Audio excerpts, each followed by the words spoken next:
Was würdest du deinem jüngeren Ich sagen, bevor es die Ausbildung anfängt? Ich würde ihm halt einmal erzählen, wie das so rein ist und ein bisschen eine Einführung geben in das Ganze. Welche 3 Dinge aus der Werkstatt brauchst du immer? Akkuschrauber, Kittspachtel und ein Kittbredel. Gut. Was ist das Erste, was du morgens in der Werkstatt machst?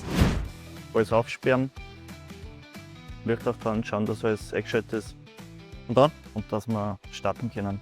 Cool. Vielen Dank.